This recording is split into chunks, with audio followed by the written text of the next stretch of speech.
present Dr. David Green from the University of West England in Bristol. He just arrived yesterday and is going to be with us for a month. He's a documentary maker and a researcher in film studies and computer science and human-computer interaction. He's also developed award-winning projects that combine cinema and computing.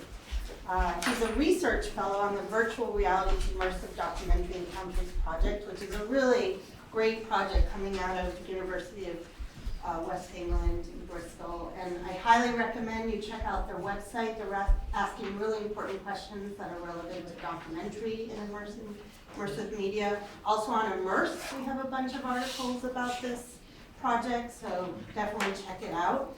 And as the fellow there, he's created this interactive history of immersive nonfiction from 2012 to 2018, which I had the pleasure of looking at. It's also really interesting. It's online and has a lot of projects that I've never even seen before. So he's done a great job of really finding what's out there. He also leads workshops to research audiences and the ethics of VR nonfiction, and I think we'll be doing one of those here. Hope so, yeah. So, without further ado, David. Thank you so much. Shall I stand? I'll try standing. I have quite a lot of slides, so I might sit down. Before I start, can I just say it's such an honour and a pleasure to be here with you fine people. It's a bit like Kathy said earlier, if you'd have asked me 5 years ago if I'd be presenting my work here at Open Doc Lab, I wouldn't have believed it. So it's really is a pleasure to be here, especially because I'm someone who's been admiring the work of this lab from afar for many years. Things like Docubase and the Moments of Innovation projects were real keystones for me in my earlier career, and so to be here is just super. So yes, thank you for having me. You've already introduced me. Thank you for that. So I'll skip all that. But yes, suffice to say, I'm here representing the University of the West of England, which is my home institution, and this is where I'm from, the city of Bristol. Very beautiful place in the UK. Thought I'd share a little bit about that with you. It's famous for this very beautiful bridge built in the middle of the 19th century by Isambard Kingdom Brunel. It's also very famous for its balloon festival, so if you want to come and visit Bristol, come in August, normally, because that's the time that you'll get to see balloons. It's also famous for Banksy, the artist, and I don't know, perhaps you know about Bristol already. And the Camera Obscura, right over on the hill. In fact, this photograph was taken from very close to the Camera Obscura. You've been there. So Bristol, fantastic place. I said, do you come in August normally? Well, this is basically the order of my talk. I'll introduce myself a little bit first, then I'll talk about the virtual reality project that Sarah mentioned. And then I want to deep dive into the audience research that we've been doing, which is the sort of bulk of my work over the last year or so. But I'll go back to saying that normally come to Bristol in August, but this year come in March, because it's when the iDocs Symposium will be happening. So this is a biannual symposium all around interactive documentary. It's hosted by my wonderful colleague, Professor Mandy Rose, who I know is a friend of the department, along with her colleagues Sandra Pulenzi and Judith Aston. I should mention the Digital Cultures Research Centre, so that's the research group that I'm a part of at the University of West England, UWE. That's also led by Mandy Rose, and there's a sort of good mix of people who are approaching not just documentary, but all kinds of digital culture, digital media, and we get together once a week or so, a little bit like you guys, I suppose, and share ideas. And there's some really fantastic people in that group as well. So have a look at the websites, DCRC or iDocs, which is hosted at Watershed, and that's the sort of beautiful harbourside building where we have that event. I'm actually based at a place called Bristol VR Lab, which is a new, newish actually, it's 2 years old now, but it describes itself as a shared workspace to research and develop virtual, augmented and mixed reality, XR technology applications and projects. XR is this term that I think is probably going to have to go now, because the hashtag's been hijacked by Extinction Rebellion, which is the conservation movement, which more power to them. But yeah, this is a fantastic place. It's a sort of co-working space where small businesses, researchers all work together. There's about 20 or 30 of us now who are all doing very different things. It's a great place to bounce ideas, and this is where I'm based.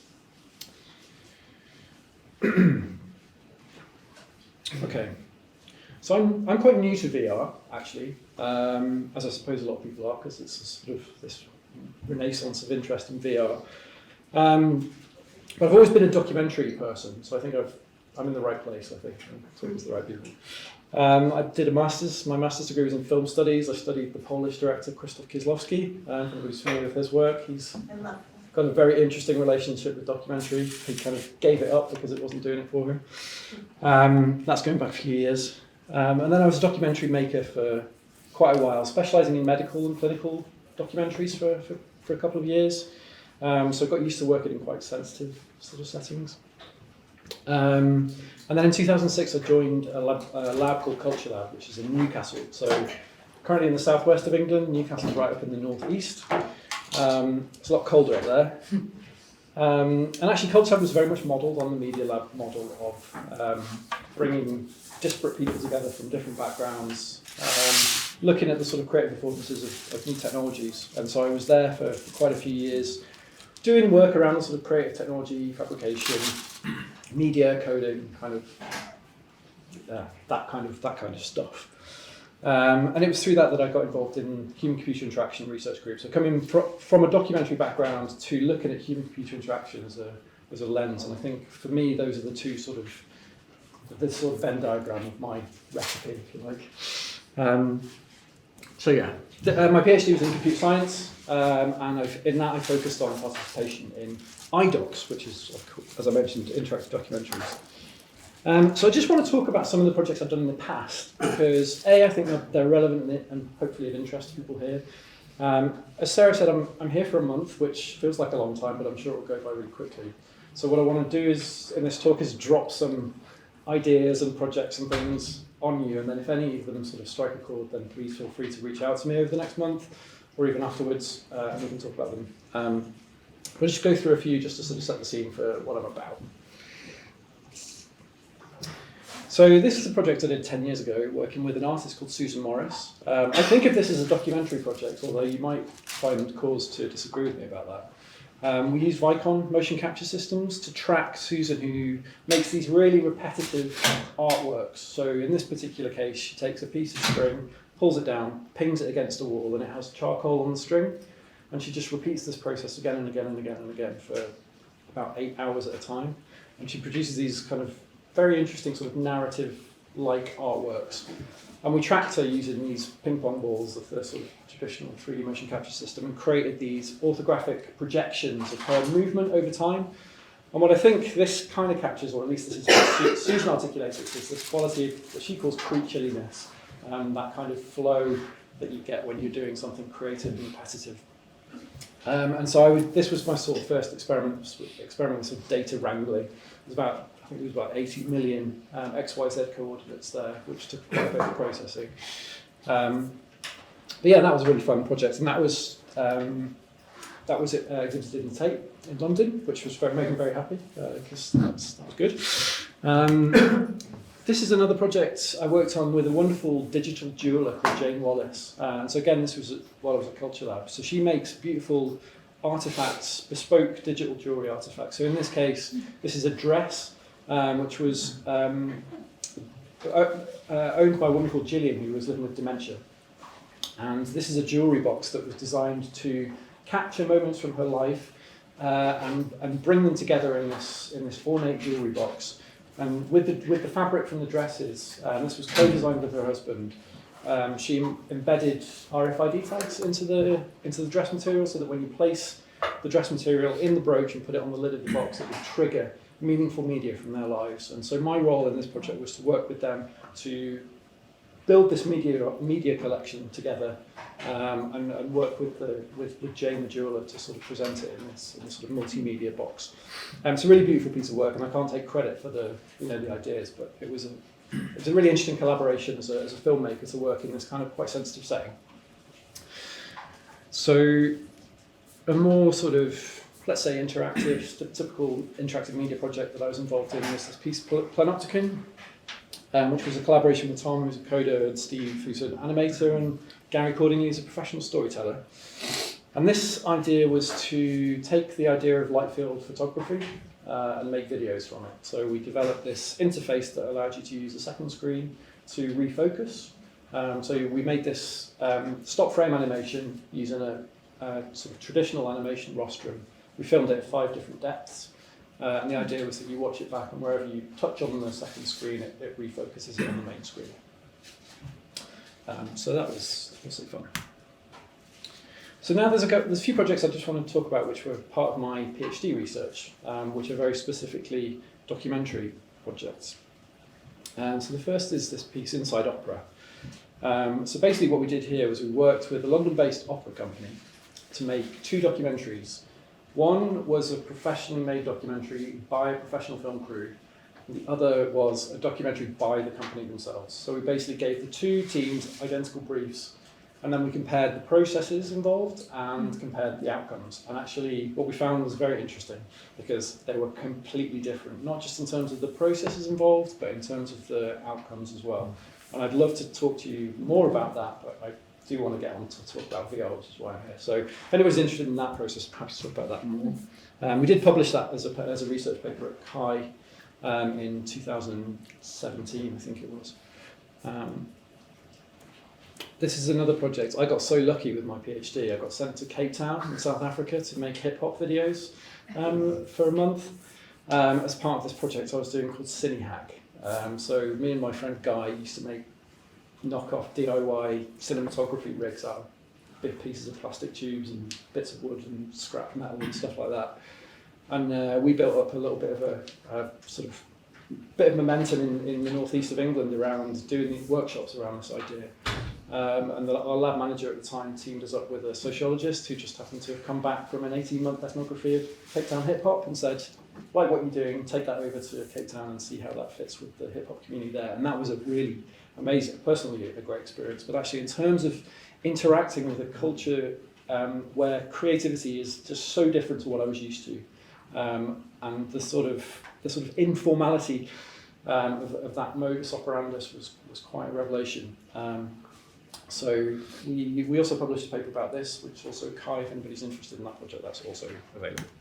And finally, this is a project which was the first project I did after learning about the existence of iDocs. So after those first 2 projects, I was like, linear media just isn't working for me as a way of telling stories about lots of different people. And I was when I decided I wanted to make a documentary about red squirrel conservation because it had this fascinating community of people in the north of England who were really passionate in very different ways about red squirrel conservation. And it was very distributed, and there were lots of stories basically, and tying them all together felt a bit crude actually to me. So I was drawn to the sort of the non-linearity and the sort of ambiguity perhaps of interactive documentary as a platform for sort of attenuating different stories across a medium. And so I tried to develop this project with this big community, and it was a total failure. Not a total failure, but in terms of a filmmaking project, it fell flat because nobody knew what an iDoc was. They didn't really understand what the process was, what the making process was, and what they were getting involved with. But it was an amazing learning experience for me as a filmmaker and as a researcher. And I think the research value of this project trumps by far the sort of creative output. But perhaps that's a channel, perhaps that's a balancing act that some of you're also familiar with. So again, I've also published this as a research paper. If anybody's interested in that, I can tell you more about it. So yeah, as you can tell, nowadays, depending on who I'm talking to, I'll use any combination of these terms to try and articulate what I do. And I don't mind in this company sort of saying it's a bit of a juggling act. I'm never quite sure how to pigeonhole myself. But it's in this kind of area, and I think it's always bookended by documentary being my first and foremost sort of concern. And then the methodologies, really, I'm interested in helping other people tell their stories. And so, the work in co-creation and participation really appeals to me. And I think there's really constructive dialogue, I think, to be had in terms of participation and co-creation with the sort of human-computer interaction and methodologies of participatory design and things like that, which is the way that the research lab up in Newcastle worked. So yeah, looking forward to talking more about that. Okay, So you know a bit about me now. I'll move on and talk about the virtual realities project, which I'm really proud to be here representing. So it's a 2.5-year research project. Started in 2017. So in October 2017 we kicked off, so we've been going for about 2 years at this point. That's the website, vrdocumentaryencounters.co.uk. I'd encourage you all to check it out, it's great. And there's some good stuff on there by my colleagues. I'm not bragging, it's all the good stuff by my colleagues. And yeah, it would be amiss of me not to mention them by name, because it's a fantastic group of people to be working with. It's a truly interdisciplinary project. So we have Kirsten Cater, who's the principal investigator of the project. She comes from a computer graphics background. She's a computer scientist and runs the innovation lab at Bristol University. Chris Bevan, my colleague, my equivalent over at Bristol University, comes from a computer science background, and psychology background originally, but he's got great computer science skills. So I've mentioned Mandy, but she's fantastic to work with. She's a professor of documentary at the University of West England. Dana and Harry are at the University of Bath, which is just about 10 miles up the road from Bristol. So we're all quite close together. And they're both psychologists. So Dana's a professor of psychology there. And Harry, who's just written a fantastic article for Immerse on, I think it's called the Broken Empathy Machine or something like that. He's also a psychologist and published in the same sort of area. So I'm very, very lucky really to be part of what's a really, really good team. We're also partnered up with a lot of really great organisations, including the BBC and MIT Open Documentary Lab, which some of you might have heard of, as well as some production companies like Vertov, Guardian, who previously had a VR production department. Now it's here. Yes. Yeah, Fran is here. Fran is here. Yeah. Oh, cool. Here or? Yeah, at MIT, Oh, okay, cool. in another lab. Oh, great. I didn't know that. Yeah, well, that's exciting. Yeah, so great team, great people. I feel very, very lucky to represent them here. So really this is the question that we're asking as part of this project. So how might the affordances of VR for immersion and interaction take forward documentary's mission for storytelling about our shared world? So this is our sort of fundamental concern, if you like. And the sort of method that we're using to approach that question is one of iterative inquiry. So we're doing lots and lots of things at once, really. It's supposed to be iterative, but actually a lot of these things are overlapping quite significantly. Working with community partners, working with creative industry, and looking at the problems and potentials. And I think those are two words that maybe also overlap a little bit, actually. And I'll come to explain what I mean by that a little bit later on. And of course, we're concerned about, digital media having this ethical charge of the real. I mean, I think that alludes to the fact that it's not just a simple case of storytelling when it comes to documentary, as we all know. When other people's lives are at stake. So we're trying to be as sensitive as we can about the sort of, it's core to what we're doing really, the sort of ethics of real life storytelling. So I'm sure many of you have seen a slide like this before, the sort of VR isn't new trope. But I think it's important for me to observe that it's an interesting time to be doing this kind of research. I mean, we could have been thinking about VR documentary back when Ivan Sutherland had his sort of Damocles moment. But I don't know if anybody's read Jaron Lanier's latest book, The Dawn of the New Everything. He's got 50 definitions of VR. I mean, talk about putting your finger on it. It's a big space, isn't it? But it's interesting, I think, this time around to note that some of the technological advances have been very much rooted in nonfiction. So if you look at Nonny de la Peña's work in immersive journalism, Chris Milk and his sort of ultimate empathy machine ideas, they're very much rooted in VR as a platform for nonfiction. And so this is the context in which we're approaching this topic of VR documentary. And so on the one hand, you've got investment, we've had big investment at places like Guardian and New York Times from the big players like Google. At the same time now, we're starting to see that they're pulling some of the more accessible systems, like the Daydream's just been cancelled, and BBC have just closed down their VR unit. So yeah, and there's all this against this sort of wider cultural backdrop of sort of surveillance capitalism and sort of post-truthism. So it's a really interesting time, I think, to be looking at documentary generally, but particularly now looking at the sort of technology side of it as well. So fortunately, we have quite a structured approach in the documentary project. So we've got 6 research questions actually. So we had the big overarching research question, but there are 6 sort of sub-questions that we're tackling. So the first of which is, how does VR compare? So we're sort of comparing VR to more established or traditional forms of documentary.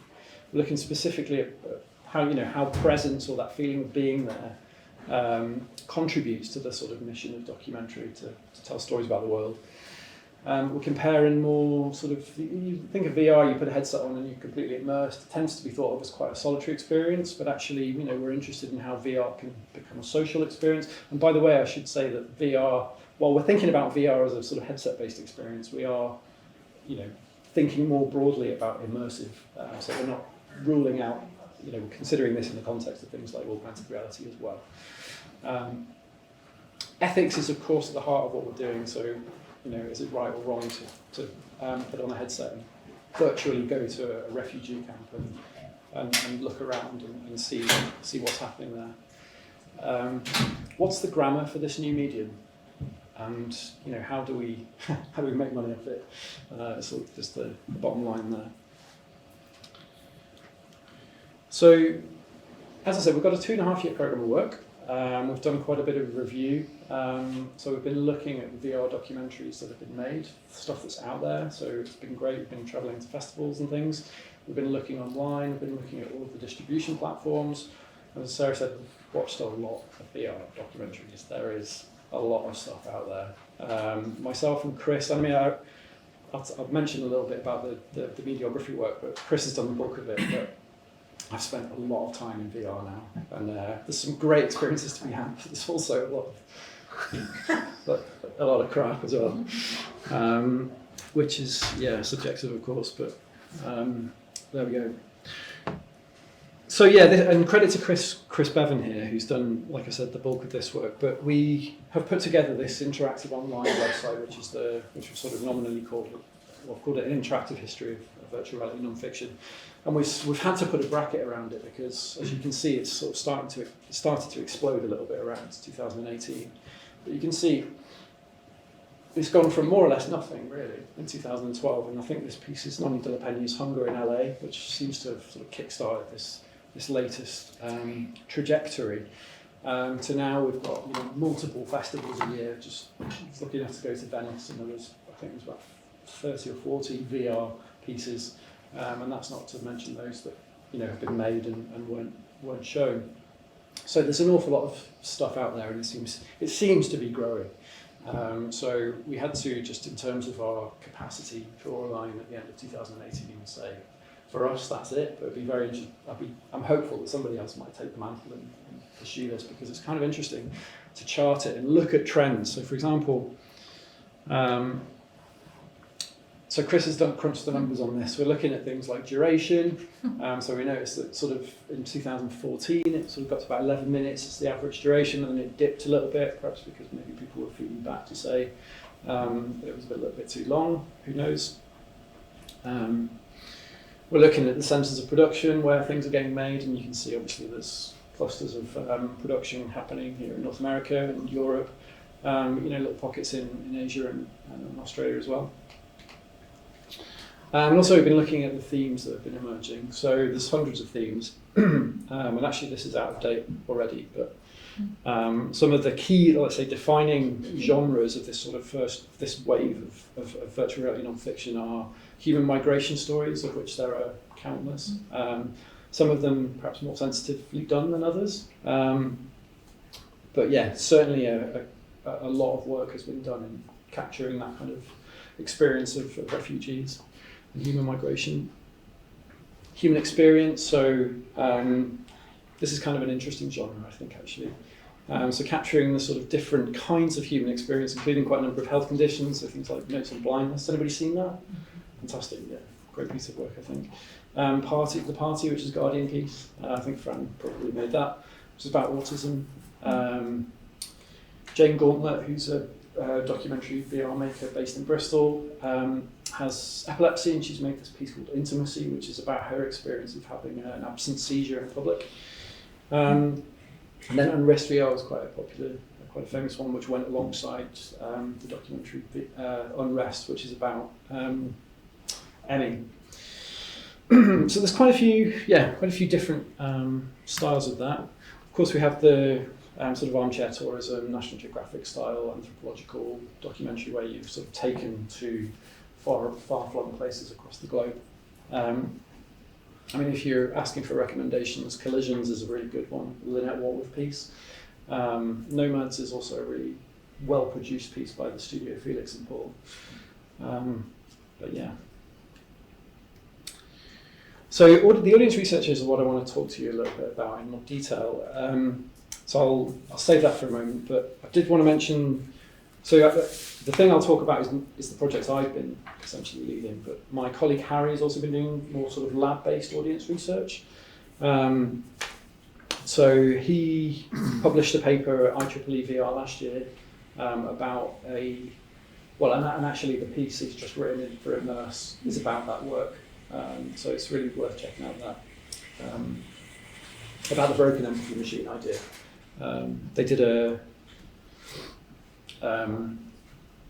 piece of work looking at implicit bias and whether or not VR experiences can improve or not improve your attitudes towards Arabs.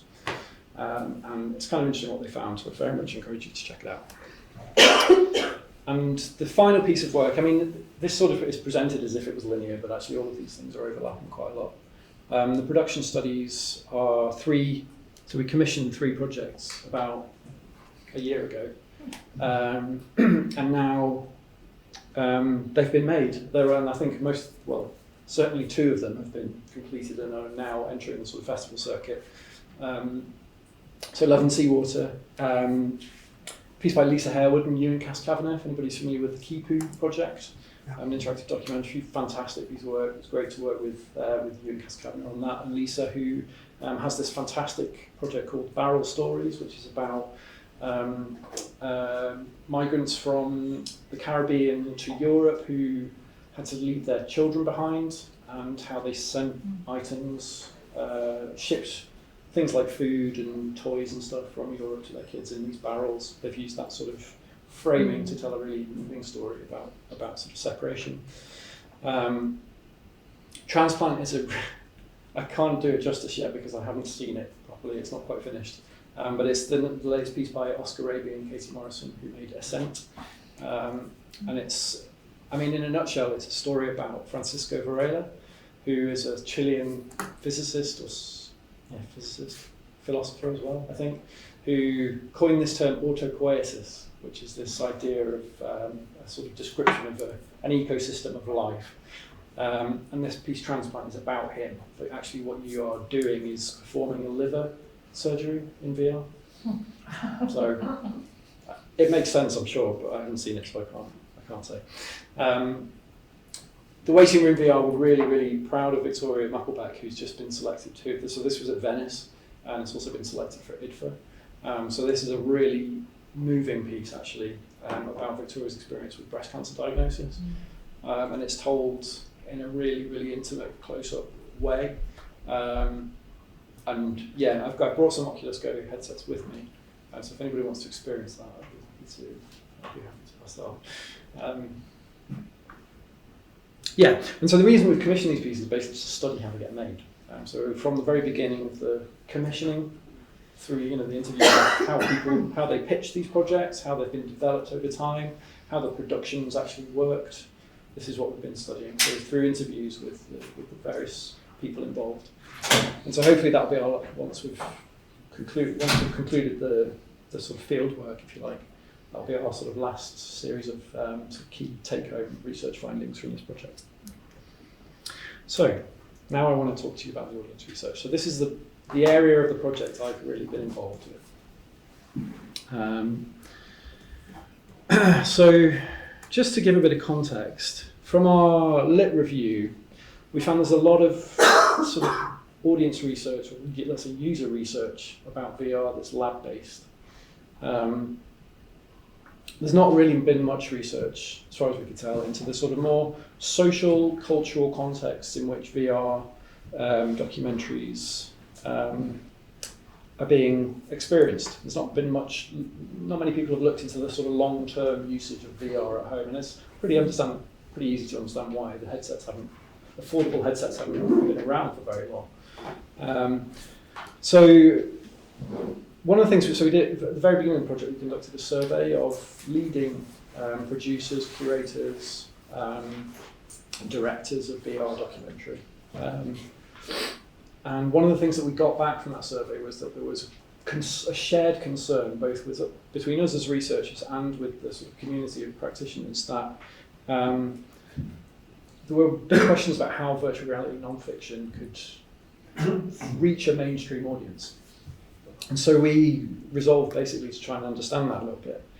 And try and look at how a mainstream audience would engage with VR documentary in this kind of at-home kind of way. So we designed a study, basically. We decided to focus it on households. And we looked at basically using an Oculus Go headset. So the Oculus Go had just come out at the time we were developing this study.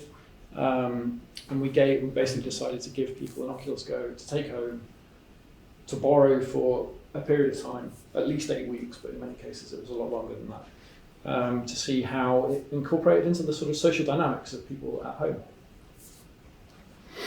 So, as I said, we were sort of paying attention to the more, rather than the sort of user experience, looking more at the sort of socio-cultural context in which it was used. And a key thing for us was that we really wanted to reach out beyond the sort of early adopters of the technology, so beyond the sort of gamers, let's say, and also beyond sort of established documentary audiences, into the sort of areas of society that don't necessarily jump on new technologies or documentaries. And this meant for us getting out into the local community, so it would have been great to have had you on board at this point, because you've been a great gateway for that. And the other thing to say is that everybody says, wow, you know, when we all put VR on for the first time, either you felt sick or you said, wow. And thankfully, I was one of the people that said, wow. But you know, that wears off after a bit of time, and you start to be a bit more critical about it. And so we wanted to we took a longitudinal approach, because we wanted to get past that, wow, or that makes me feel sick initial response, and think about, and you know, really think about how people felt about it after a period of time. So what did we do? We teamed up with some people locally in Bristol. So this will happen in Bristol.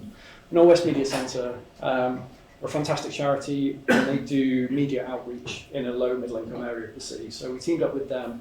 We went knocking on people's doors and said, hey, we've got this new technology, we're doing a research project, come and get involved. We also teamed up with a charity called Refugee Women of Bristol, acknowledging the fact that there were this plethora of migration stories there. We thought it was important to give some people from that community a bit of a right to reply. So we specifically targeted people with refugee experience. And through Refugee Women of Bristol, we were able to engage that community. And we also worked a little bit with the Science Museum to sort of do some social media campaigns and stuff to get the word out there a little bit. So we built a website, got it on social media. We ran some VR experience sessions at local community centres, where we would show people sort of carefully selected selection of content. So we just tried to show people popular things. So for example, the BBC had this spacewalk experience called Home. That, you know, we recognised from our videography work that was a very popular piece, so we showed that. But we tried to give people experiences across the spectrum of hardware. So from HTC, well, I think that's an Oculus Rift, but we had the HTC Vive as well, Oculus Go and cardboards, so that people could just kind of get used to the technology and get a sense of where VR was at. Get over that wow moment, so we could kind of bring them on board, almost, but not quite, as kind of co-researchers.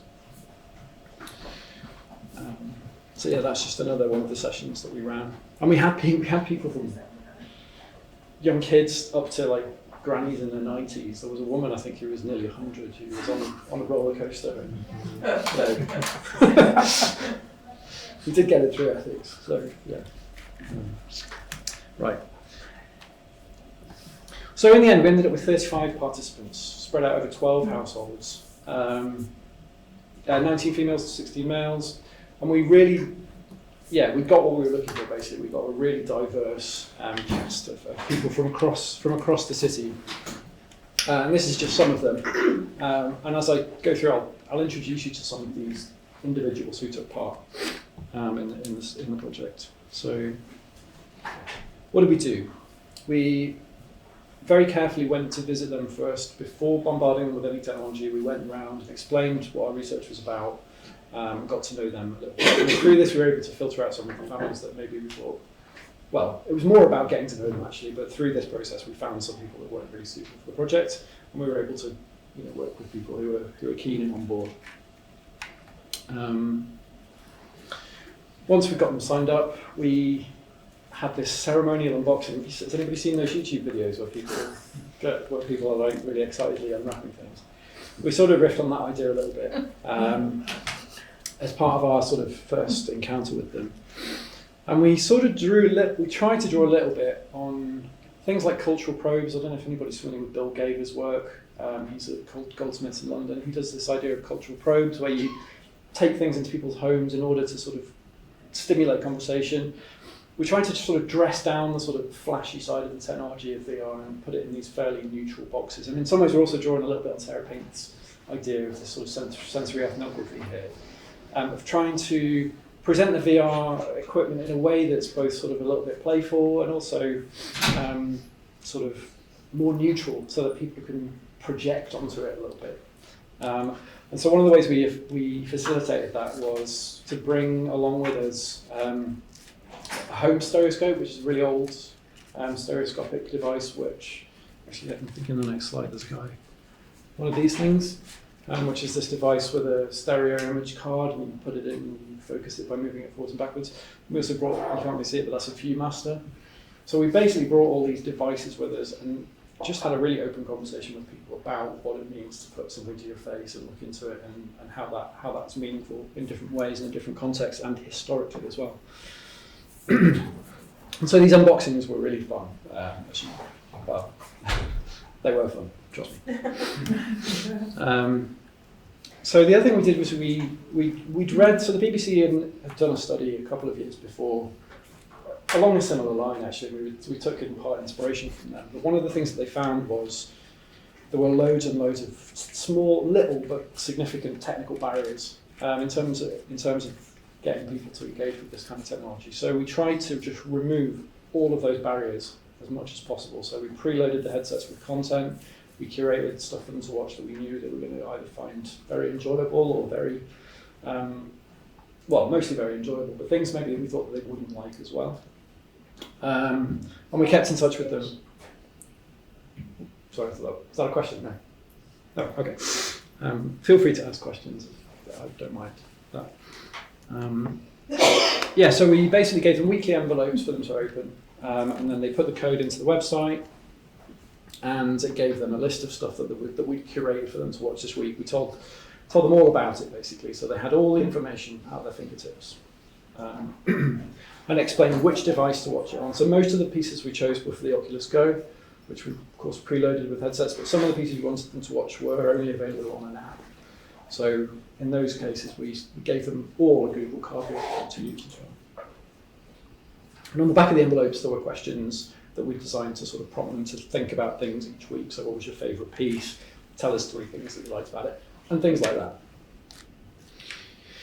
We kept in touch via WhatsApp as well. So constantly, it was there was a dialogue constantly throughout this sort of it was designed as an 8 weeks, so we had 8 weeks worth of content, but then at the end of that 8 weeks, it varied from about 2 extra weeks to about 10 extra weeks in terms of like getting that final interview down. So WhatsApp was actually a really useful thing for us to have, because it gave people a way of getting in touch with us if their headset broke, which thankfully it didn't do very much. but it did occasionally. So they could report it, and we went and fixed it for them. But it also meant that we could ask them questions, and we could prompt them, and they could respond to the questions that we'd ask them. So it was quite a useful research methodology. And then, of course, at the very end, after a couple of months, we went to see them again and did a group interview, a little bit like the first one, but with a bit more of a reflective set of questions. So, what do we find? We basically transcribed all our interviews and collated all of the correspondence we had with our participants. And we're still working through this, actually, so I would encourage you to take everything I'm about to say with a bit of a pinch of salt, because we are still going over this analysis. Chris has done an analysis, I've done an analysis, and we need to bring those two analyses together before we can say anything concrete, but I think this is a fairly representative set of headlines, if you like. So the main headlines are that, we had varied, so the first thing, we had very varied, everybody had different kinds of experiences. But generally speaking, there's an appetite, there's definitely, what we can say for sure is there's an appetite and enthusiasm for virtual reality documentaries. That was for sure. So everybody that we spoke to really enjoyed taking part, and it wasn't that we chose people that would have enjoyed it anyway, i.e. people who were already enthused about documentary or people who were enthused about technology. These people, it could have gone either way. So I think generally and genuinely, I think we've shown that there's an appetite out there for this kind of stuff. People really enjoyed experiencing presence, and I'll go into these points in a moment. People enjoyed the experience of presence. They enjoyed the power of an effective story that was, and VR's particular qualities in that regard. And they also enjoyed it as a sort of educational experience, and the role of VR in sort of situating a learning experience. And I'll go through each of those in a moment. But there are serious limitations at the moment, particularly in terms of the technology, but also in terms of the sort of grammar of VR, like that's not defined yet. And as well, there's sort of very particular challenges in terms of the context in which VR is used at home that I think we need to overcome first. So I just want to go over the limitations of VR first, because these are kind of generic findings, so these apply across VR, not just to documentary. So I'll just get these out of the way, and then we'll talk specifically about the things that are relevant to documentary. So the heaviness of the headset, the Oculus goes pretty light, but after you've been wearing it for 20 minutes, it does weigh on you, especially if you've maybe not got strength in your neck, as some of our participants didn't have. They heat up, they fog, we know that. If you've got a small nose, light leaks from underneath. For some people, that's enough to put them off. We know that the resolution isn't great, and you can see the pixels. We also have sort of physiological issues like visuovestibular conflict, which is when your brain perceives movement through your eyes, but your body doesn't feel it, so it causes motion sickness. Vergence accommodation conflict is where your eyes are focusing on something really close to you, but they think they're focusing on something far away, so they're constantly trying to adjust, and that causes eye strain. And then there were sort of small software issues like calibrating the system. Sometimes you were using a controller and it would appear over here, or people were trying to use it in bed, and it wouldn't allow them to set forward to up because it was using, I don't know how it does it actually, some sort of, you basically can't lie in bed and watch it, which some people found really annoying because that's what they wanted to do. And then there are issues of content discovery as well. So the way that the Oculus Store in particular operates is that it's got these distribution apps, so things like Within and previously Jaunt had within them loads of content, but because it wasn't on the top level of the hierarchy, people just couldn't find the content. I should have said, by the way, that even though we preloaded the headsets with content, but we also connected them to the internet so that they could also use them however they choose. All right, so presence. So this is one of our participant families, Ian, Jack and George. So this is Ian, he's a chimney sweeper. He's lived in Bristol all his life. He's an awesome guy. But his two sons just took the mick out of him the whole time. So, the main pleasure that they derived from the project, I think, was laughing at their dad. But they were all great. So Ian, this is something Ian said. It's so immersive. It didn't matter where I went. I felt like I was in it. And Valen's Reef, which is a piece about being underwater. I found myself holding my breath because I felt underwater. You do this, you holding his nose and things like that. So people enjoyed the experience in what we call the plausibility illusion in sort of Mel Slater's parlance. The sort of physical sensations as a reaction to the virtual environment. And the sort of feeling of being underwater was particularly something that people picked up on as something that they enjoyed. And actually, if we go back to Janet Murray's definition of immersion, perhaps that's not surprising. She saw this coming in 20 years ago. So yeah, that kind of metaphor was visible in the study. People really enjoyed it. So this is Leila, another one of our participant families. Leila actually works for the charity Refugee Women of Bristol, with one of the partners we've worked with. She's actually got 4 kids. That's her youngest daughter, and then Mohammed Shakur and Khaltoon, teenagers who are at college. I think Khaltoon's at university now. But she was amazing. We've got absolute gold dust from Leila. So she talks as well about feeling cold. All your senses are working at the same time. So if you're feeling cold, you are literally feeling cold. She's talking about literally feeling the things that she feels that are presented to her in the documentary piece. But she also talks about it in a more sort of emotional sense. So in the story of water in Pakistan, which is a piece called The Source, I don't know if anybody's seen it. It's a good piece, worth checking out. Where the community were gathering outside their house and they were kind of coming up with different ideas of how to clean the water. You feel in that moment as if you're sitting next to them. That's kind of interesting, isn't it? Because you've got this illusion of place. So you imagine that you're really sat next to somebody. It's this idea of proxemics. So in social psychology, this idea that your experience of an environment is determined by your position relative to others in a scene. That's kind of what she's experiencing here, even though it's a virtual experience, a sort of mediated experience. So we thought that was pretty interesting, and we had other similar examples of that, but that's a good example. And then, of course, we have the experience of VR sort of taking you back, a sort of an experience that reminds you of something. So she's talking about how the way that the location in this particular story is evocative of the place where she grew up.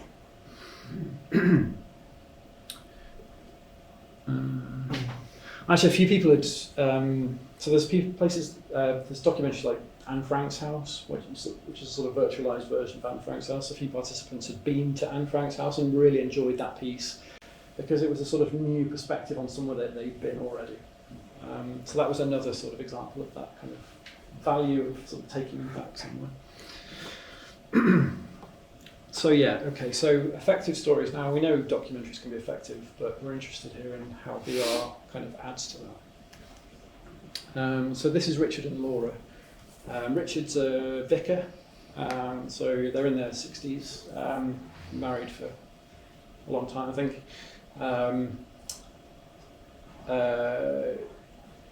Laura's an interior designer.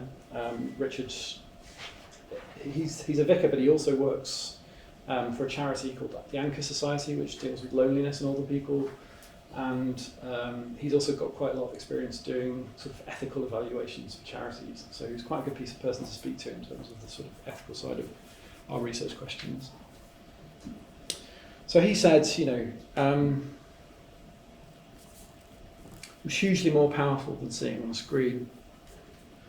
And actually in our mediography work, we found that a lot of the pieces of VR nonfiction that we encountered had sort of situated you as a ghost. So you're embodying, you were there somewhere, you were at eye level, so you sort of felt like you were somewhere. But then you look down and you haven't got a body.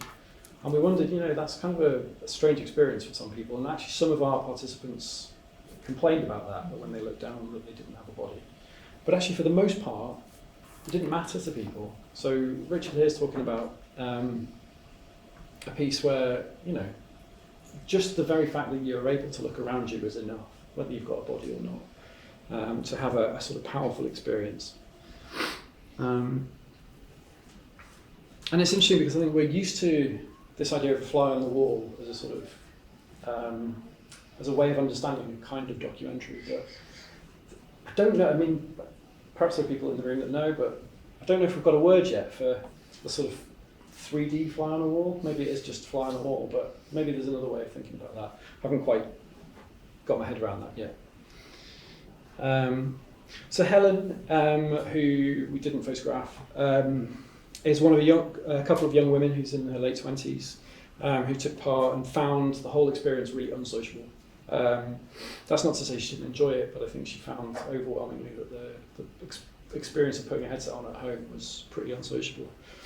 And she, I mean, this is a quote that sort of reflects some of the participants' description of the aesthetic chills, the frisson that you get when you hear a great piece of music sometimes. And I think frisson in VR documentary would be a really interesting subject to study in more detail. But that's for another day. So yeah, as well as sort of exciting experiences like this, has anybody seen this piece, by the way? It's great. So you start off on the ground, and it's an artist who's assembling this. We had a TV show in England called Art Attack, which is you're not sure what's happening. There's an artist running around putting stuff on the floor, and you don't know what's happening. And then all of a sudden, it's revealed that it's this big scale installation from above. And this is by an artist called JR, I think it's called, who did this piece walking in New York. And the VR pieces, you see him at work, but then all of a sudden they must have attached the camera to a drone or something, because you suddenly then go up and up and up, and it's like this sort of transcendental experience where you elevated and you see, the revelation that everything that's been happening is this particular piece of art. So. Yeah, so as well as these sort of exciting experience, there was a huge appetite for relaxing experience, and I think a lot of our participants were really surprised at how relaxing they found some of the documentaries we showed them. So this is Ali, who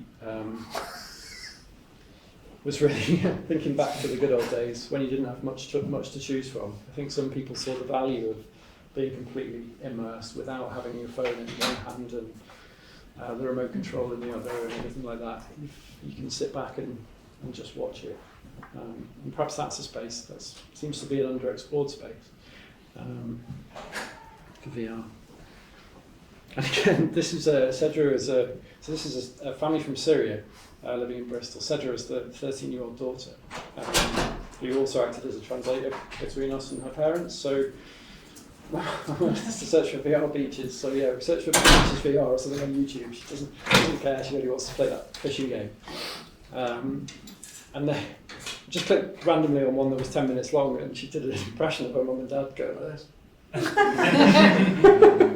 And they must have just sat there, and I was sort of asking them through Cedra like how they'd done it. And the dad was just like, yeah, I just really enjoyed just sitting on the beach on his chair.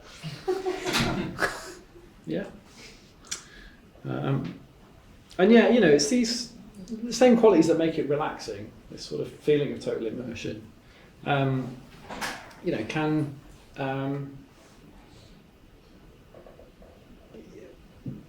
make you feel other things too.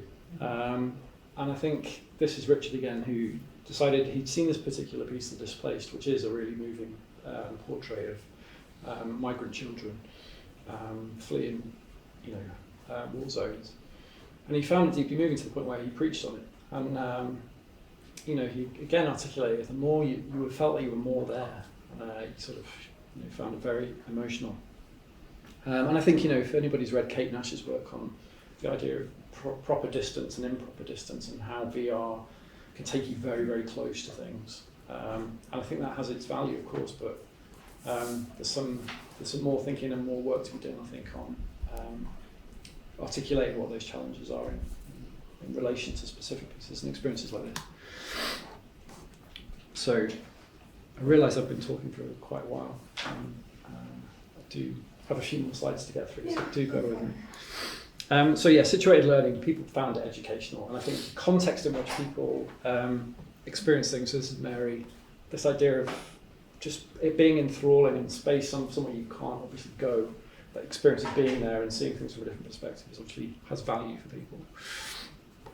And this is George, who experienced a piece called The Protectors, which is about elephant poachers, and he really enjoyed it. I'll skip through a bit of this if you don't mind. So, just want to mention a couple of pieces that people really enjoyed. So, there's this piece, The People's House. Has anybody seen this one? Yeah. It's really well shot. Felix and Paul is the studio, the same studio that made Nomads, and they've made quite a few pieces of VR now, and I think they're as close to sort of mastering the art of it. Like, the sort of resolution is very high. It's a really intimate encounter, and it's a very different piece if it was made at the moment, I think. But you get this really intimate encounter with the White House, and you're sort of given this guided tour by Obama and Michelle. The other piece is The Protectors, which is this piece about elephant poaching, and this is produced by Catherine Bigelow, who did Locker and all kinds of things. And what these two pieces share is that they're really well polished. You know, the visual fidelity is high. You know, which, you know, even some of the stories that are maybe more nuanced, if they've been shot with 4 cameras, you know, people didn't really want to give it the time of day. Or even if it had been encoded and there were sort of compression artifacts, I think that was enough to put people off. The producers had obviously paid a lot of attention here to the finished product, and that made a difference. Oh, that's spoiled the punchline. I was going to say there was a third piece which people were really enamoured with, and I was going to ask you to guess, but I'll tell you. It's the Grand Canyon. So the background, you know, when you go on the Oculus store and there's a background and it's the Grand Canyon, we had people who were just blown away by that. And it's funny, isn't it? But actually, if you think about it, it's really high resolution, and you can actually take it in. You can actually sit there and enjoy it, and because there's nothing happening, you can actually sit and really enjoy it. And a lot of people really responded to that. So that was interesting. And this is again similar thing with the apartment background. I do want to press on because I think I've overshot my timing.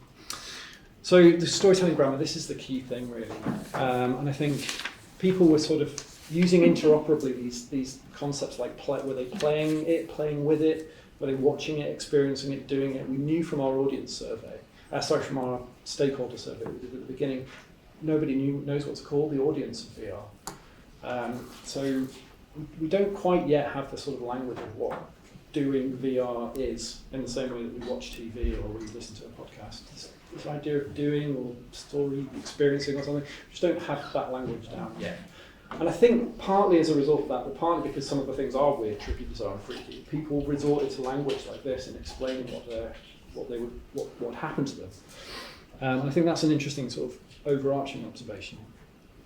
But yeah, so storytelling grammar sort of put a big red cross here as if it's bad, but actually in some ways going back to the idea of potentials and problems, or problems and potentials, I think we might look at these issues I'm about to raise as problems, but actually they could also equally be potentials of the form. So I've given 4 headings here. So these are like 4 themes, let's say, but as I said before, they might be subject to change, and we might find that these aren't the right terms. But these are 4 areas that I think are maybe problematic, but also suggest some new potential for VR. So this idea of narrative exploration, thinking back to the reason people enjoyed the Grand Canyon. Now imagine that's got a narrative. This is Ian, the chimney sweeping guy. There's a tendency the first time you're there, so if you imagine watching something multiple times, it's a tendency the first time you're there to entertain yourself, so you're basically being told where to. You're following that sort of lean back media experience where you sort of follow the narrative. But then the second time you look at it more for the people that are in it, so the second time you watch it, you know the story, you go back at it, and you can look at the surroundings more, you know you can look around, you can spend more time looking around. I think that's something that people quite responded to, but actually in a lot of places there wasn't the breathing room to do that. And actually there's a story about a company, so Biome is a company based in Bristol. They've stopped producing now, but the guys have gone off to do great things. And they were a wildlife production company, and they struggled because they had made these VR 360 video pieces about different sort of natural history, wildlife topics. And the main audience for their 360 content was on YouTube. And what they really wanted to do was make a piece for people to watch in a headset. But because people were watching it on YouTube, they found the pace of the editing too slow. Because they were watching it on YouTube and they were used to a sort of fast-paced thing, they found that because the guys had cut it for an immersive experience where you do want to build in some time to look around, that was causing them problems. So yeah, ultimately, I think they were stuck between a bit of a rock and a hard place. They wanted to connect with a big audience, but they also wanted to create an experience that was worthy of 360. So what do? We don't know. So then, of course, we've got FOMO, which is the big VR problem. So if you're looking over there, what's happening over there? Quite a lot of people pointed out that as an issue. But maybe that's something that could be used by storytellers constructively. Perhaps that's one of the unique affordances of VR, but the fact that people haven't got eyes in the back of their head, maybe that's something useful. Some people found that they trusted the content a lot, and I think this is a really interesting challenge, isn't it? Because if you feel like you've been somewhere, maybe you do want to believe it more, but that opens it up for the potential of abuse, perhaps. So Mary wanted to say, it's important that anybody who produces content that's powerful and meaningful and impactful thinks carefully through the impact that might have. And actually, that's a really open-ended question, of course, and we're trying to address this in the workshops that we're doing. And actually, one of the workshops I'd like to do here, if there's interest, is about ethics in VR, and particularly about the challenges of nonfiction. But it's one of the, we've got a workshop at the end of November in London where we're really, we're looking at that in quite a bit of detail, and it's a big question.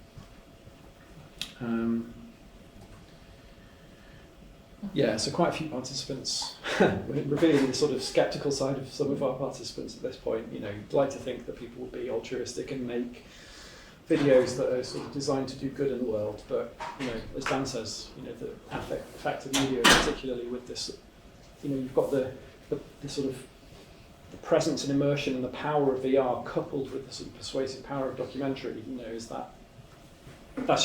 These are just questions, I suppose, still, but these are ones that we think we've drawn out from our data. So this is interesting actually, because we worry about this, but if you look at people people have got used to charity appeals, and we do see them on television. I don't know if presume it's the same in the States, but we often have charity appeals in England, and they can be very upsetting. If you really tune into them, it can be quite moving, but we get so used to them that we sort of switch off. And maybe that's what will happen with VR. Once we get used to seeing VR, they won't be as affected, and that's, I think, the point that's raised here. So Dan, who thought, initially that, how does he put it? Yeah, he calls it another layer of empathy, which might have been attainable through TV, but he doesn't feel the same anymore after that initial wow was worn off. He's gone back to sort of thinking maybe there isn't as much difference between VR and TV as he initially thought. And this is if anybody's read the Against Empathy book by Paul Bloom, he's a psychologist, I think he's in. So he basically makes the argument that empathy is great, but it's really more rational forms of compassion are more useful. Empathy is very much an emotional thing. And what Lucille says here is that when you watch a moving documentary, you really only get at a maximum 11 minutes in 2014 of an experience. What you really need is a more grounded, long-term understanding of somebody's plight in order to really have a meaningful, interaction with that particular issue. And when you're watching a piece of VR, yes, you can be profoundly moved by it, but it's only for a matter of minutes, and then you're out of it again. And I think this is something that came up with our participants who kind of recognise that. And again, that's a challenge. And one we might think about ways to get around. So they were some slightly nuanced points. These are slightly less nuanced. There's a definite trajectory. People were mad for it at the beginning, and then their enthusiasm waned. In all cases, some people saw it through to the very end, but when we questioned them about it, they were doing it because they didn't want to upset us. And that was great, of course, we appreciate that. Very British, isn't it? But that's what's right. Very British. It is very British, yeah. That's true.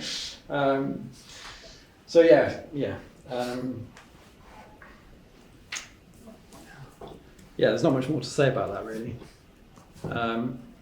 And I think maybe this is why usage taped off. What's the right moment for it? But in sociable households, there's a quote which I didn't include here, which is somebody said, it's like bringing a really unsociable device into a really sociable household.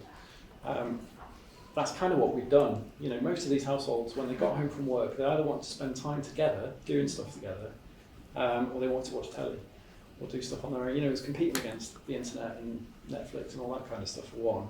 As soon as you put a headset on, you're basically blocking yourself out from other people. So, yeah, I think a lot of people just didn't find that it easily fit into their life, their sort of lifestyles, which is totally understandable.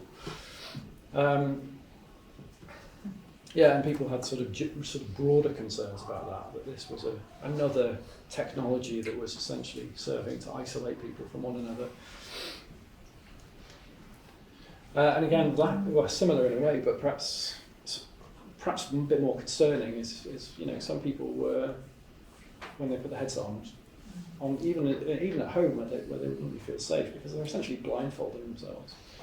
And some people would describe it as quite a vulnerable feeling. I think that's something that people should be aware of. So, all right, just to summarise then, people really enjoyed VR nonfiction, the people we spoke to anyway.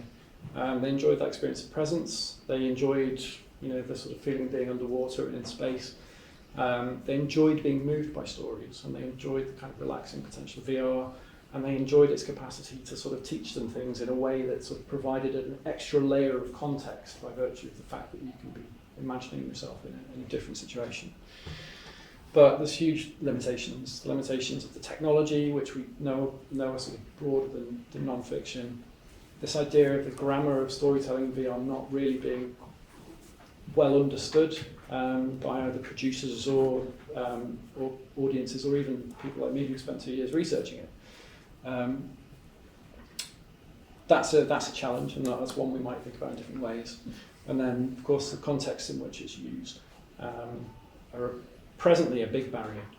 And it's, well, I mean, it's, you know, one likes to sort of retain a bit of hope that there will be a market for at-home VR, but I think maybe we need to acknowledge the idea that maybe there isn't.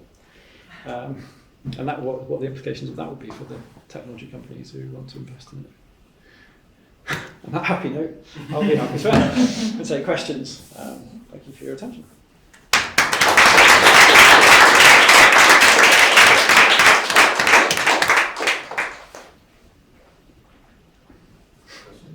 Questions, great. So I'm a layman in all of this. I didn't really know anything about this before I came here, so there's a lot to learn. Okay. I'm kind of interested in what you've done with this audience research stuff. Is similar stuff being done involve the ethics when you're trying to tell someone's story? For instance, in the story of the refugee thing, is there a process there where the people the subjects of the film are being made to understand the technology and stuff like that? You know what I mean? Not if there is, the people who've made it haven't made that clear. No.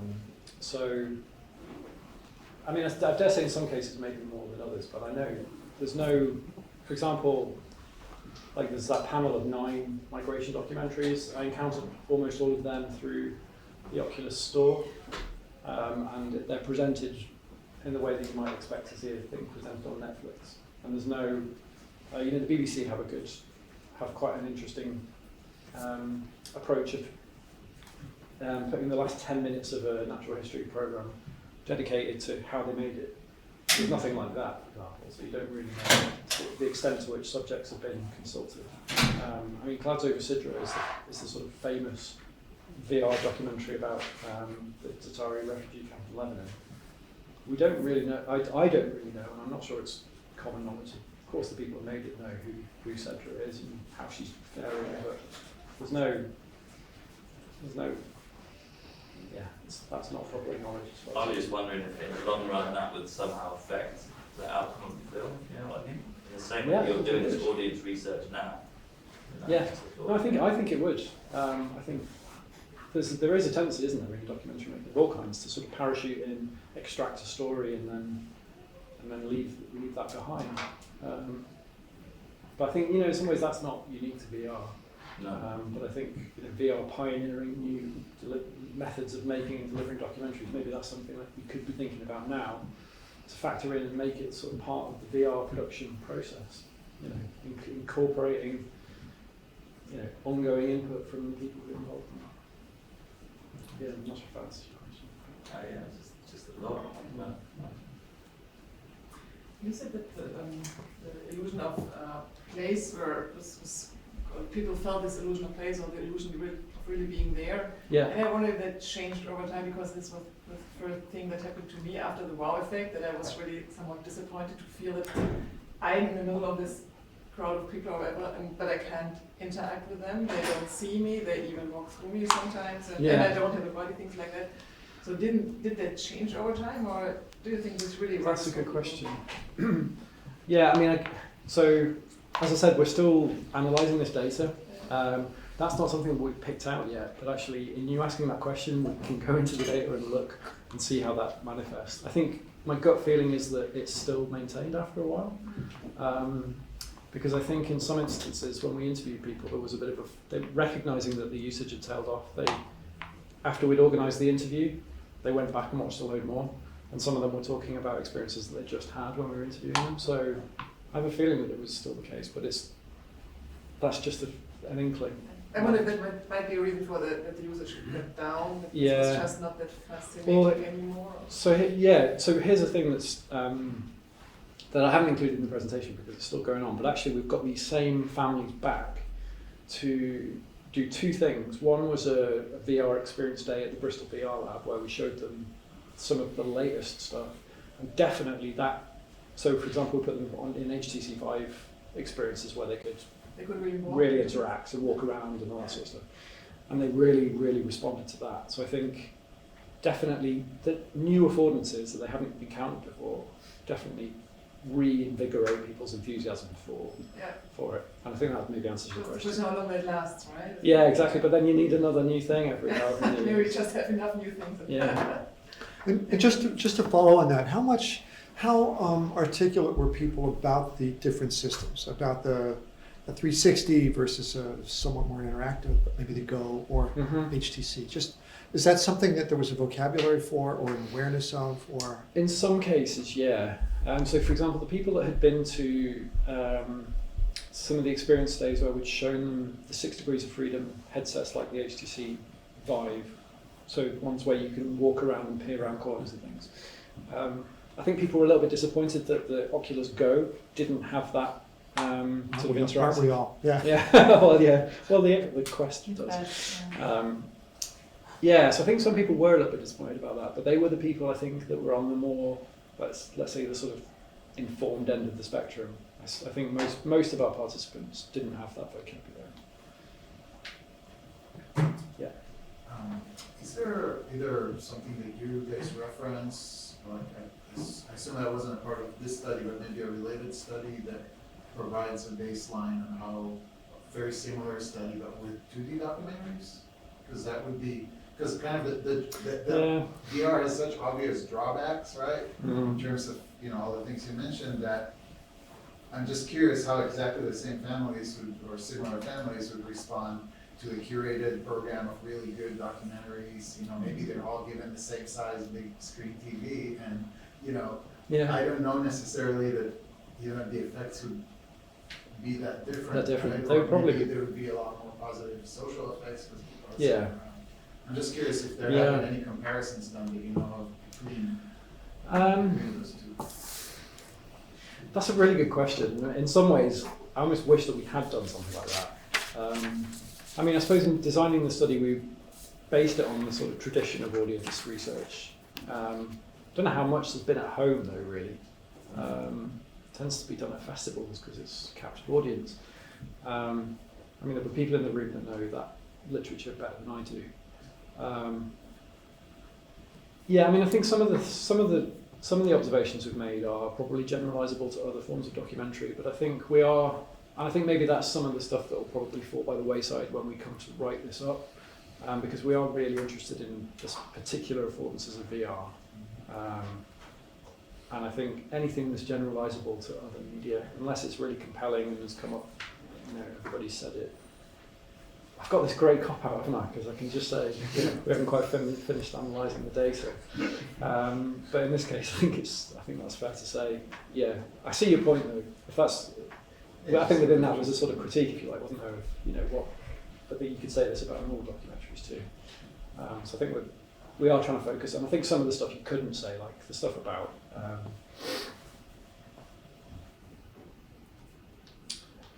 Well, the stuff about proxemics, for example, that's very specific to VR.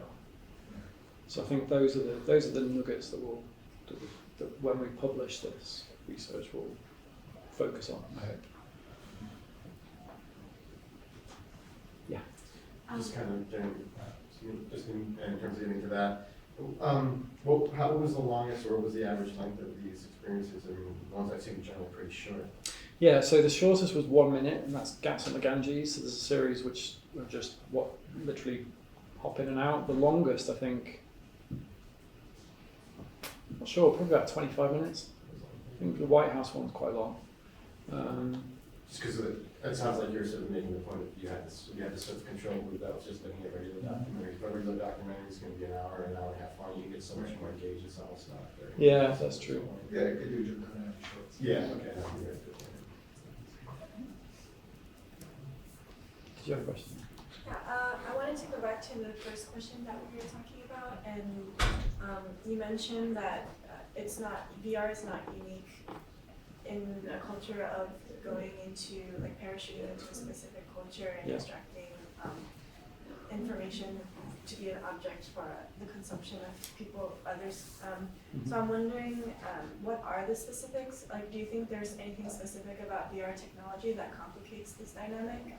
And what are some ways that VR practitioners can avoid that? And you mentioned ethnography as one of your inspirations as well. I know it's like an ongoing conversation in anthropology as well. So how can we bridge? Yeah, well, I mean, that's a really good question, and that's a conversation that we could have at length. I mean, so I think a lot of the production practices of VR are drawing upon production practices from documentary. And I think the production practices it's traditional forms of documentary, and I think those are imperfect. So I think in some ways VR production's inherited some of the, you could call it baggage if you like, from traditional forms of documentary in terms of sensitivity to subjects. I mean, if you think about that whole triad of producers, audiences and subjects, tends to be, and this is really what my PhD research was about, just like strap it for a long answer. Documentaries tend to be made for audiences, right? And they're the sort of primary user of documentary. I think once you start thinking about subjects as being probably needing to have more agency, then it opens up a whole set of questions about what is a documentary all about. Is it for audiences, or is there a little bit like, I was thinking about this with your stuff. Actually, a lot of the value in documentary making, and this was certainly the case in that opera project that I did, wasn't in the finished product. They didn't even really finish that project. They didn't have a documentary at the end of it, but they got so much out of it. And I think it's the same with community media. People just really enjoy the opportunity to use documentary as a process within communities to engage with one another. And the idea of a finished artifact, that's something that doesn't necessarily need to be so.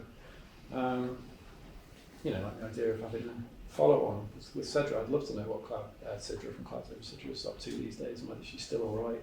But there isn't, within that documentary, there isn't that's not facilitated in any way.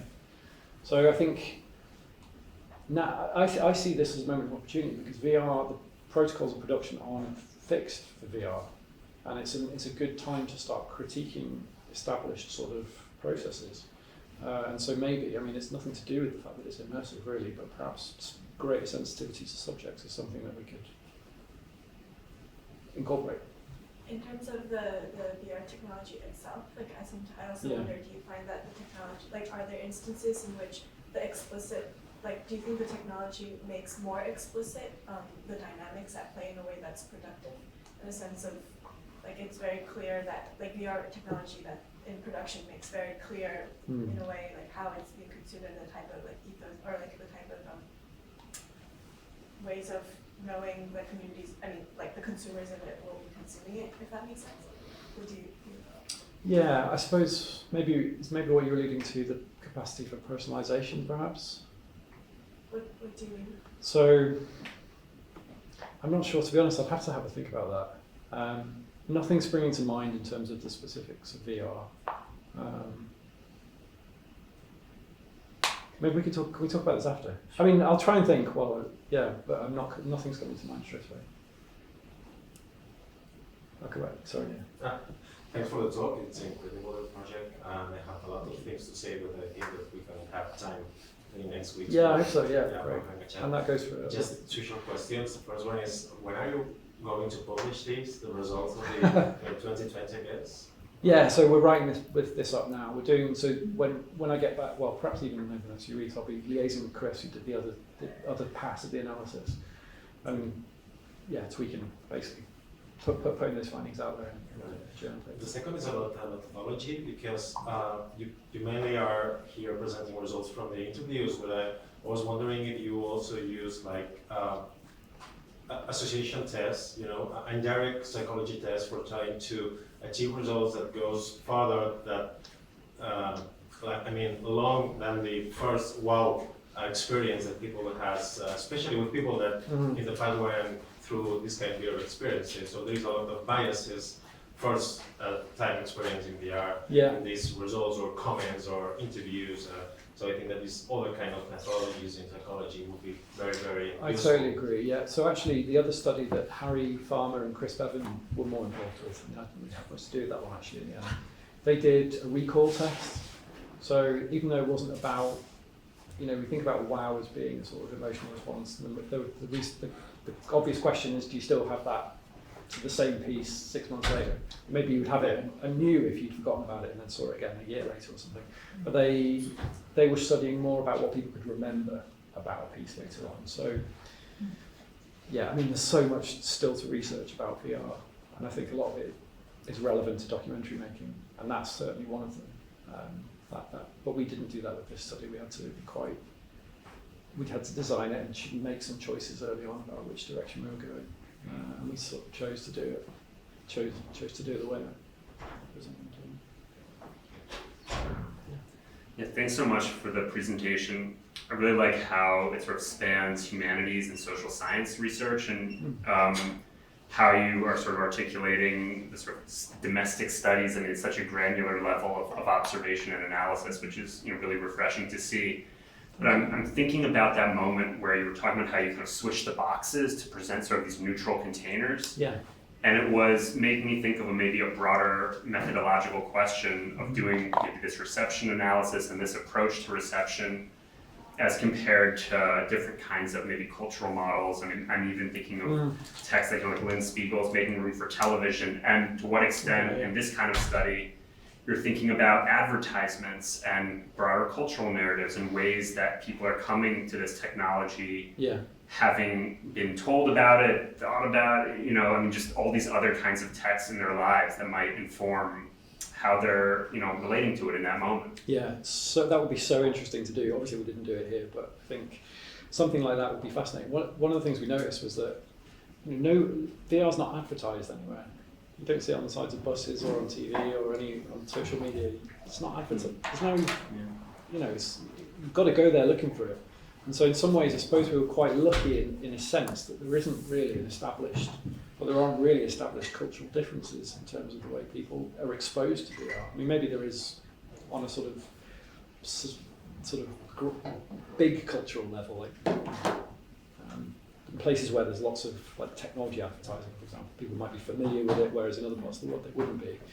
But I think most of the people that we spoke to had more or less the same kind of exposure to virtual reality. I mean, they all had different experiences of documentary, of course. I think maybe a time to do that kind of research would be in a year or so's time, presuming that the sort of trend for VR content keeps going up and up. Maybe when there is more, maybe when it is a bit more well known and established, and there are like adverts on telly for VR pieces, that might be a time to do. Don't know. Yeah, Okay, I mean, there's so much we could have done. We had to make some pretty brutal decisions about what we focused on. I think we made the right decision for the most part, but yeah, that would be a super interesting follow-up study.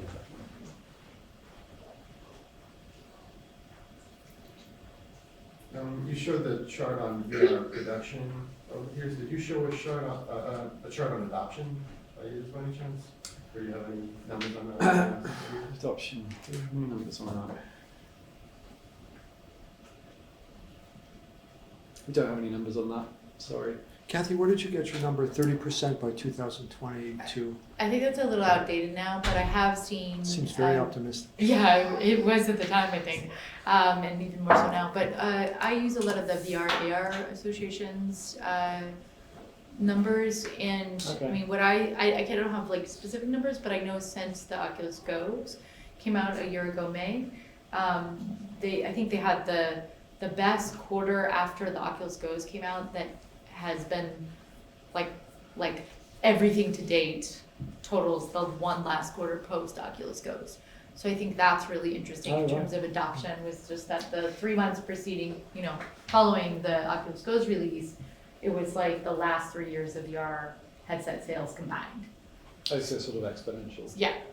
Yeah, I mean, Because of how cheap it is, obviously. One of them. the other organisation that I'm familiar with that's doing maybe relevant audience research is Limina, which is the company who are also based in Bristol, who ran, until very recently, the UK's first VR theatre. And they've been doing some audience research as well. And a lot of that corroborates what we found, which is good. And they might have some numbers. I can look into that for you if you're interested, because I'll need to know that kind of stuff. That's a useful reference. Yeah. And is that adoption really getting past the gate? Yeah. Yeah. Yeah, we don't know that. I was just going to add a comment to a couple of people's questions. I mean, I think for me as a VR practitioner and also trying to help support public access to it, this question of production is a really important one.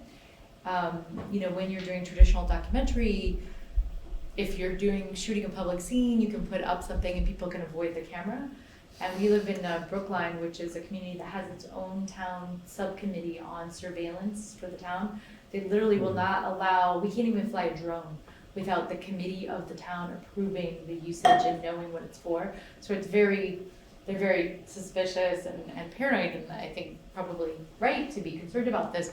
But when you're shooting 360 or even capturing content publicly in VR, it's really different because people don't understand how the technology works.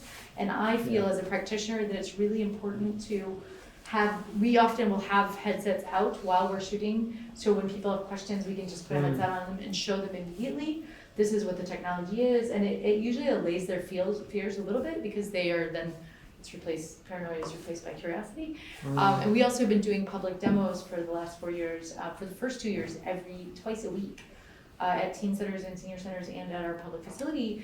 And I think this is so important to helping people feel comfortable with that technology, because I do think it is different than documentary in that everything is on camera, everything's in the scene. You as a filmmaker are even in the scene if you're not moving behind a tree. So I think this question around the ethics of that is a really important one. And also the co-creation comment, in terms of, do people know how their content's being used? And I think for us, part of why we're creating a story that is co-created by others is that we're concerned about the corporate interests having control of the stories and how people's stories are being told. And obviously there's a big body of work at the co-creation lab being done around that as well. I mean, I know there's, just on that point, I know there's some technical work going on about using blockchain so that people always know what their media is being used for and how and when, and it's permanently traceable. And that's promising, I think, because it would get over those, imagine if you had fully centralized control over something you contribute, you could pull it at any time. And maybe people would treat it with a little bit more respect. Question on that note, Kathy, would you say that there are like existing literature or protocols on that note, or is it a lot of it kind of trial and error, things learned over experiences? I think it's a lot of trial and error to date. I mean, I was really excited to hear this research that David's been doing because there's so little research in terms of this kind of VR adoption. So looking forward to working with you, and we can help you find some of those resources and share them among the group as well. Yeah, I think it's, the quicker we can get these kinds of insights and communicated to practitioners in terms of like best practice recommendations or something like that, the better. All right. Thank you. Thanks.